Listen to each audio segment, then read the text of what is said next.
पश्चिम बंगाल विधानसभा चुनाव की दहलीज पर है और सत्ता के इस महासंग्राम में भारतीय जनता पार्टी ने अब सबसे बड़ा दांव खेला। राज्य में जल्द ही होने वाले चुनाव के लिए जहां सियासी पारा पहले से चढ़ा है, वहीं प्रधानमंत्री नरेंद्र मोदी की तरफ से बंगाल की जनता के नाम लिखे एक भावुक पत्र ने इस लड़ाई को अब सीधे तौर पर अस्मिता और विकास की जंग बना दिया। जय मां काली से शुरू हुए इस पत्र में प्रधानमंत्री मोदी ने कहा कि बंगाल की मौजूदा स्थिति देखकर उनका दिल भारी है। उन्होंने लोगों से अपील की कि आने वाले चुनाव सिर्फ सरकार बदलने का नहीं, बल्कि आने वाली पीढ़ियों का भविष्य तय करने का मौका है। तो आइए समझते हैं कि आखिर लेटर में किन किन बातों का जिक्र किया है प्रधानमंत्री ने। बंगाल के नाम प्रधानमंत्री मोदी ने जो चिट्ठी लिखी है, उसमें नागरिकों के नाम लिखा खुला पत्र है। प्रधानमंत्री ने अपने पत्र की शुरुआत मां काली के जयकारे के साथ की। हिंदी और बांग्ला में प्रधानमंत्री मोदी ने इस खत को लिखा है। राज्य के विकास, कानून व्यवस्था और कल्याणकारी योजनाओं का जिक्र है।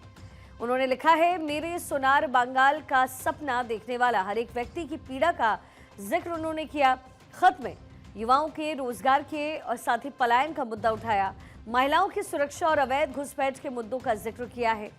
खत में 2026 में विकसित पश्चिम बंगाल बनाने की शपथ ली है। प्रधानमंत्री मोदी ने ए बार बीजेपी सरकार का नारा भी इस खत के माध्यम से दिया। इस पत्र में प्रधानमंत्री ने न केवल बंगाल की मौजूदा सरकार को कड़े शब्दों में निशाने पर लिया, बल्कि 2026 तक विकसित पश्चिम बंगाल बनाने का संकल्प दोहराया है। इस संकल्प को बीजेपी के चुनावी अभियान का विजन डॉक्यूमेंट अब माना जा रहा है। प्रधानमंत्री की ये भावनात्मक अपील ममता बनर्जी के दुर्ग में सेंध लगाने की बीजेपी की उस सोची समझी रणनीति का हिस्सा है, जिसके तहत पार्टी खुद को बंगाल के पुनरुत्थान के एकमात्र विकल्प के रूप में पेश कर रही है। बात सिर्फ चिट्ठी तक सीमित नहीं है। बंगाल फतेह के लिए बीजेपी ने 1 मार्च से एक महाप्लान तैयार किया, जो कि राज्य की राजनीति में अब तक का सबसे बड़ा संगठनात्मक शक्ति प्रदर्शन माना जा रहा है।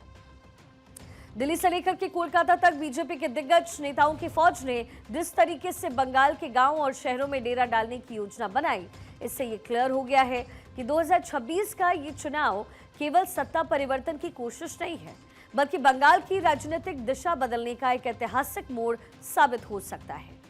बंगाल फतेह के लिए बीजेपी ने महाप्लान तैयार किया है। बीजेपी ने बंगाल विजय का पूरा खाका रेडी किया है। परिवर्तन यात्रा के लिए पूरी ताकत झोंकने में बीजेपी जुटी है। 1 और 2 मार्च को कुल 9 परिवर्तन यात्राओं की शुरुआत बीजेपी करने जा रही है। परिवर्तन यात्रा की उद्घाटन रैली में गृह मंत्री अमित शाह मौजूद होंगे। वहीं 2 मार्च को हावड़ा में राजनाथ सिंह मौजूद रहेंगे। नितिन नवीन, नितिन गडकरी और धर्मेंद्र प्रधान की मौजूदगी रहेगी। 9 परिवर्तन यात्राओं के जरिए हर विधानसभा पर नजर रहेगी। इसके अलावा बीजेपी ने जनता से सीधा संवाद करने के लिए योजना बनाई। 60 से ज्यादा बड़ी रैलियां और 300 से अधिक नुक्कड़ सभाओं की पूरी प्लानिंग है। पूरे अभियान का ग्रैंड फिनाले मार्च के अंत में कोलकाता में होगा। सभी परिवर्तन यात्राएं कोलकाता पहुंचकर समाप्त होंगी। समापन रैली को प्रधानमंत्री नरेंद्र मोदी संबोधित करेंगे।